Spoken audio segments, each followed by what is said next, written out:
Bonjour Laurent, Bonjour. dites-nous qui vous êtes et ce que vous faites. Au plus simple, je suis professeur à HEC Paris, qui est une des business schools internationales connues, avec des programmes différents dans lesquels j'interviens, et puis quelques activités associées à cette fonction. Laurent Moirani, racontez-nous le cours que vous voudrez nous décrire. Ce cours est forcément une improvisation entre un fond académique et une réalité mouvante. Deux choses. Le temps académique est long. Il faut 2-3 ans avant qu'un article ne soit publié. Vous voyez ce qui peut se passer en 2-3 ans dans le monde digital. Autrement dit, mon cours inverse la rationalité par des faits présents, et à partir des faits présents, nous sommes largement aidés par NetExplo, nous interprétons avec la méthode, avec la théorie, et tentons d'anticiper les développements pour le futur, bien sûr, et revenons aux faits. La direction est inversée, mais nous restons quand même dans une approche scientifique. Quel est l'intérêt pour les étudiants de suivre votre cours? Le premier, c'est qu'ils sont beaucoup plus proches des réalités du marché, car nous partons des réalités du marché pour aller vers la théorie et non le contraire. Le deuxième intérêt, c'est qu'ils sont obligés de réfléchir par eux-mêmes, et ce qui assure la survie dans l'entreprise, c'est justement cette faculté à redevenir autodidacte. Dans votre cours, quel est le ou les messages clés que vous voudrez qu'ils retiennent de votre cours? Alors les messages clés que je voudrais que mes étudiants retiennent sont les suivants. Premièrement, le digital et l'économie en général explorent aujourd'hui un nouveau territoire qui est le corps humain. Ce corps humain prenant la succession de la terre, du sous-sol, des océans et de l'air. À partir du moment où nous postulons cela, nous avons une exigence éthique, morale, économique, technique, médicale qui convergent et qui donne un sens très nouveau aux fonctions qui vont être exercées. Ceci est le premier message. Le deuxième message, c'est que le marketing n'est pas une technique, il le devient au stade opérationnel, mais il est d'abord une gestion de la valeur, du risque et du temps du client. Dans le digital, tout est bouleversé en matière de valeur, de risque et de temps. Nous sommes donc dans un marketing d'annonce de ce que sera peut-être le 21e siècle, et je pense que c'est ce qu'il sera sûrement. Donc c'est une nouvelle forme de marketing. C'est une évolution de la discipline. Nous n'avons jamais défini le plombier par le fer à souder. Nous ne pouvons plus définir le marketing par les 4 P. Votre cours, il est intitulé « Pourquoi est-il pratiquement impossible de faire un cours académique sur le digital qui soit à la pointe des événements ?» Comment est-ce que vous définissez le digital? Comment définir le digital? En fait, vous savez, c'est comme le jazz. Tout le monde le connaît et personne ne sait le définir. Mais on le reconnaît. La richesse du digital, c'est justement qu'il approche de plus en plus encapsulé, masqué, au coin de la rue. Et nous sommes sortis de l'époque où l'on posait sa caisse sur laquelle il y avait écrit digital, rupture, nouveauté. Il est partout, nous devons le tracer, et il est soit un ennemi qui nous piège par rapport aux idées que l'on a, soit un allié qui va nous aider à l'accélération et à l'efficacité. Alors si c'est difficile d'enseigner le digital, selon vos titres en tout cas, comment est-ce que les entreprises sont censées s'y prendre, appréhender, voire apprendre le digital? Deux choses me marquent dans les relations que j'ai avec les entreprises. La première, c'est que des entreprises qui ne pensaient absolument pas avoir affaire au digital se trouvent confrontées à un problème de digital sans s'y attendre. Un exemple, une entreprise qui fournit des armements, donc client militaire, veut passer au civil et adapter son offre à la consommation civile. Nous nous sommes rendus compte que ce qui était clé dans ce processus n'était pas tant la nouvelle forme de packaging que l'intégration d'un digital à tous les niveaux, distribution, commercialisation, définition, commande, et que la vraie révolution dans le passage du militaire au civil, dans l'introduction de nouveaux services, dans l'évolution d'une gamme, passait par le digital. Premier exemple. Deuxième exemple, société de services financiers. On se rend compte que le digital opère un véritable renversement, une inversion des inconnus. Pendant longtemps, le marketing consistait à vendre des choses certaines à des clients incertains. Le digital fait que l'on vend à des personnes connues des choses incertaines. Cette inversion de la polarité de l'inconnu est une des révolutions de rupture que la banque, les assurances et bien d'autres sociétés de services doivent affronter aujourd'hui. Dans ce contexte, ça bouleverse les pratiques de management. Le management est bouleversé en soi parce que le management d'une entreprise, ce sont des personnes qui elles-mêmes sont toujours en tension entre leur vie personnelle et leur vie professionnelle. Donc c'est la nature même du management d'être bouleversé. Deux faits nouveaux. Nous ne sommes même plus aux digital natives. Nous sommes dans la normalité digitale, dans la banalité digitale, ce qui n'est pas le cas de tout le monde dans l'entreprise et dans le management. Donc il y a une première tension qui vient de là. La deuxième tension que l'on voit apparaître, c'est que des systèmes de valeurs différents sont introduits par le digital, liés essentiellement au rapport au temps et à la forme de solution des problèmes. Beaucoup de managers sont déstabilisés par le digital, non pas tant par le côté technique que par les nouveaux comportements qu'ils doivent affronter. Respect de la hiérarchie et irrespect de la hiérarchie simultanément. Confrontation avec des gens qui ne sont même plus digital natives, mais digital banal, tout à fait normal, habituel, face à d'autres personnes qui le sont beaucoup moins.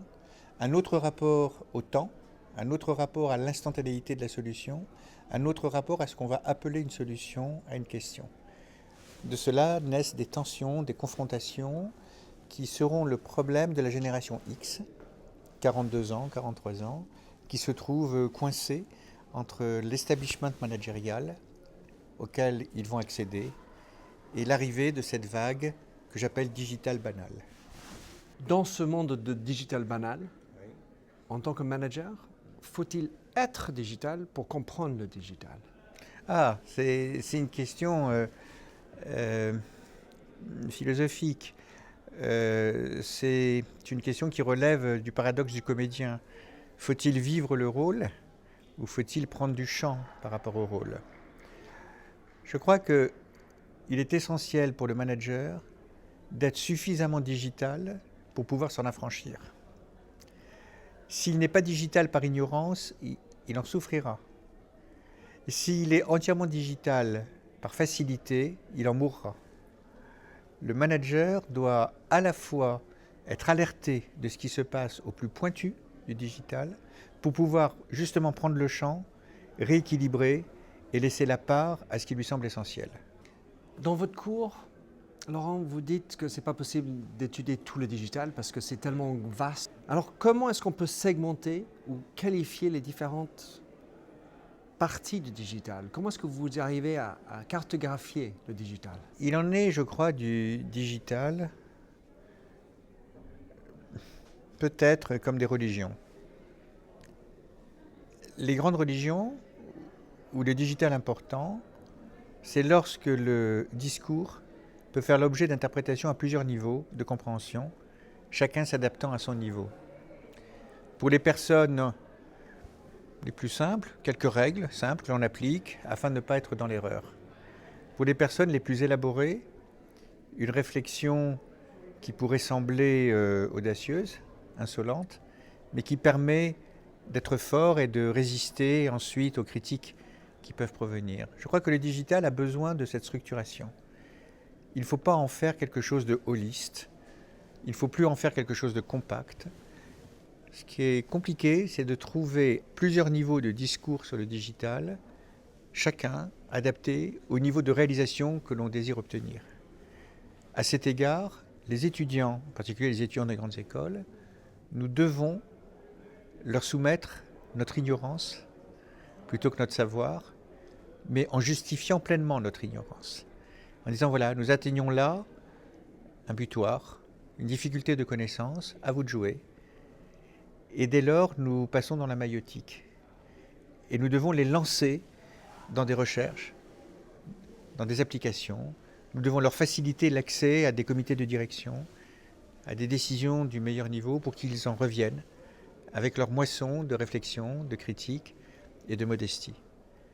Peut-être qu'à d'autres niveaux, plus opérationnels immédiatement, il faut au contraire encadrer très sérieusement le digital par des règles, des codes, des pratiques, exactement comme on le fait dans bien d'autres disciplines. Le digital est banal. Si je vous entends, j'ai envie de dire que le digital s'expérimente plus que ou avant que ça se comprend ou ça se sait. Oui, c'est quelque chose que l'on a accepté difficilement. Pendant longtemps, il y a eu des réticences psychologiques, sociologiques au digital, sur le mode quoi de neuf, n'exagérons pas, vous en faites trop, ça n'est pas tant que ça. Maintenant, on a l'impression que c'est l'inverse qui se passe et c'est pas mieux. On baisse les bras, tout est digital, on ne peut rien faire hors le digital, point de salut hors le digital. Eh bien, c'est le moment de reprendre le bon rythme, de se recentrer dans l'essentiel, de se recentrer sur le cœur, c'est pour ça que je dis dans l'essentiel et non pas sur l'essentiel, et de faire du digital finalement quelque chose qui va retrouver sa place, au même titre que on ne respire pas en admirant l'oxygène de l'air à chaque instant. Nous allons respirer digital.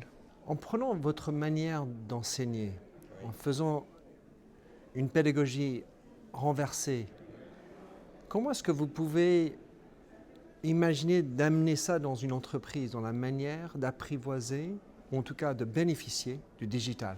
C'est un point important parce que c'est là qu'est tout notre apport de professeur. C'est que si je me contentais d'être simplement un haut-parleur de ce qui se passe dans les entreprises, nous n'aurions pas de plus-value. Ce qui est très difficile derrière, c'est la théorisation. C'est de se dire, je ne trouve pas de théorie qui explique bien cela, alors je suis peut-être ignorant, je vais chercher, ou alors il n'y en a pas, et on va essayer de l'établir, premièrement. Et deuxièmement, de faire de ces théories un mode d'approche et de création de théorèmes, c'est-à-dire de conséquences qui peuvent provenir de l'hypothèse que l'on pose, et à partir de ces théorèmes-là, de questionner les entreprises. Par exemple, je prends la théorie des jeux, quand je ne sais rien, je pense que l'autre peut faire la même chose que moi. Hypothèse de la théorie des jeux, qui est plus ou moins élaborée selon les théories d'ailleurs. Bien finalement, quand je veux introduire une rupture digitale dans mon entreprise, une banque par exemple, il est essentiel de se dire mes concurrents peuvent faire la même chose. Imaginons qu'ils fassent la même chose. Que se passe-t-il si la digitalisation bancaire suivait partout le même rythme que le rythme que je veux mettre chez moi? Quel sera alors mon élément de différenciation? Et on retombe, à mon avis, heureusement, sur les questions de stratégie, de différenciation. Et on peut à ce moment-là se dire, mais quel est le digital que les autres n'arriveront pas à imiter pour telle et telle raison? Et on devient plus intelligent grâce à la théorie. Vous avez parlé de cette évolution du marketing qui va vers gérer le risque, une manière de le comprendre. Quels sont les risques du digital? Alors il y a deux sortes de risques. Il y a d'abord la dépendance, qui peut être une dépendance directe, une fragilité des systèmes, ou une dépendance institutionnelle à partir de mes fournisseurs. Le premier risque. Le deuxième risque, c'est la disparition de l'esprit d'équipe, la disparition de l'œuvre commune, conjointe, qui se perd dans le machine-to-machine, qui se perd dans le résultat digitalisé et qui amène une sorte de disparition du sang et de la transpiration. Il ne reste que l'écran dont la température est constante. Avec ce monde qui change, Laurent, tout le temps à cette vitesse, comment est-ce que vous arrivez à rester au courant des tendances, des nouveautés? D'abord, c'est une hypothèse. Je vis peut-être dans une illusion que je suis au courant. L'essentiel est que autrui me reconnaisse cette vertu et que l'on peut vivre à ce moment-là dans cette illusion. Néanmoins, je crois qu'il y en a deux. D'abord, par les étudiants que j'ai, qui ont typiquement 20 ans, 25 ans, qui amènent des questionnements différents et qui m'obligent à m'y mettre. Deuxièmement, la participation à un nombre limité d'événements choisis comme NetExplo, qui me force justement à regarder ces créations, à regarder ce qui se passe dans le monde. NetExplo joue un rôle essentiel, puisque plus encore, je mets NetExplo en écho avec mes cours et je fais venir mes étudiants ici. Et on débriefe. Et on regarde. Et ensuite, on va voir des entreprises. Nous menons des cas réels avec mes étudiants sur le digital dans des entreprises et nous combinons ça avec NetExplo. Donc il y a un nombre très limité d'événements. La deuxième façon, c'est que je fréquente les ingénieurs, les scientifiques, pour savoir ce qui se passe, mais un petit peu partout. J'assiste à des cours au Collège de France, et j'assiste à des conférences très précises, mais sur bien d'autres domaines, sur le cerveau, et puis je prie le ciel que certaines m'éclairent sur ma propre ignorance ou me donnent des idées par induction. Je crois que c'est par la confrontation justement à ceux qui savent sans le savoir, à ceux qui cherchent sans le vouloir, à ceux qui trouvent en recherchant et à ceux qui sont sur d'autres secteurs que l'on arrive à se dire il y a de la place là pour le digital, car on peut le confronter à la société à tout instant. Typiquement la santé. Face au digital, dans ces nouveaux métiers, on va dire en tout cas peut-être dans un monde de management et ou de marketing, comment réussir la transformation digitale? Il y a deux transformations digitales. Il y a celle que j'appellerais de rattrapage. Nous avons pris du retard, nous devons nous mettre à l'heure. Pour cela, je leur recommanderais d'essayer de prendre un tour de clé d'avance. Parce qu'au moment où ils auront fini le rattrapage, le monde aura un petit peu évolué. Donc il y a une petite part de pari, mais on ne se trompera pas trop. Ça, c'est la première, c'est la plus difficile. La deuxième, c'est de se dire, nous allons raisonner avec une feuille blanche, nous allons imaginer les hypothèses les plus extravagantes.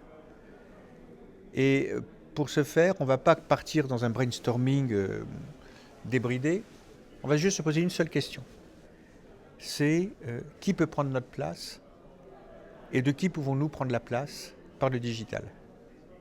On se rend compte qu'aujourd'hui, des sociétés d'information ont pris la place de sociétés de traitement de l'eau, qui devient non plus un problème de filtration, mais un problème d'information. Qui peut prendre notre place? De qui pouvons-nous prendre la place? À partir de là, dès qu'on a brossé ce paysage, on se dit, mais est-ce que le digital peut accélérer ce processus? Et avec les réponses à ces deux questions, on peut prendre de l'avance dans la transformation digitale, sans chercher à engager toute l'entreprise, mais en engageant les mouvements de l'entreprise, pour que le centre de gravité ne soit pas immédiatement déstabilisé.